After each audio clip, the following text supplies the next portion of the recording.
the liminal spaces aesthetic and the backrooms mythos. Why it's trending.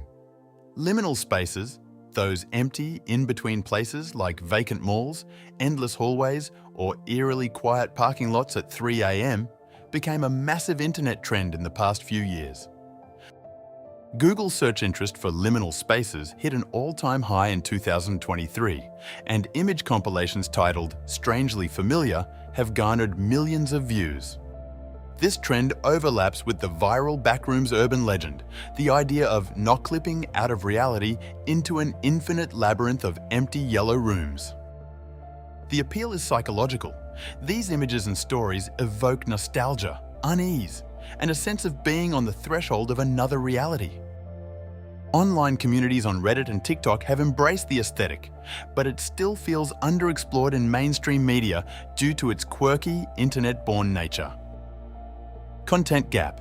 While there are many image montages and short explainer videos about liminal spaces, they often lack depth. Few videos dig into why these scenes affect us emotionally.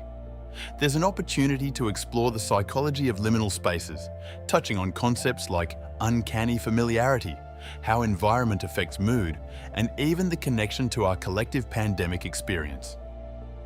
Empty cities during lockdowns felt liminal. Also, the Backrooms lore itself has been expanded in wiki entries and indie videos, but a lot of the content is horror-oriented. A long-form analytical video bridging the aesthetic, the lore, and the psychological impact would be fairly unique. Unique video angle, why liminal spaces feel so uncanny. The science of the Backrooms could be the theme. The video can start by showcasing a series of liminal images that spark comments like, "This image feels like my weird dreams."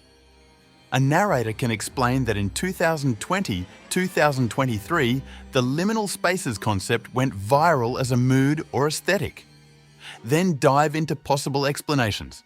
Evolutionary psychology, we aren't used to seeing familiar places so empty, triggering alertness.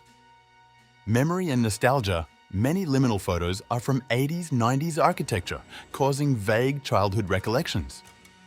Cite how Google Trends reflected the spike in interest and mention the explosion of subreddits dedicated to it. Then transition into the Backrooms, a crowdsourced mystery horror story born from a single liminal image. You could uniquely approach it by not just recounting the creepypasta, but examining why it captivated millions.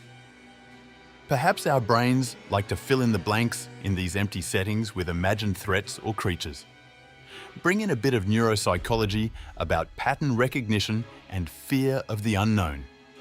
By the end, viewers get both a satisfying explanation of a trend with data to show its rise and a slightly spooky, thoughtful journey through a modern mythos. This kind of video essay bridges pop culture and brain science perfectly.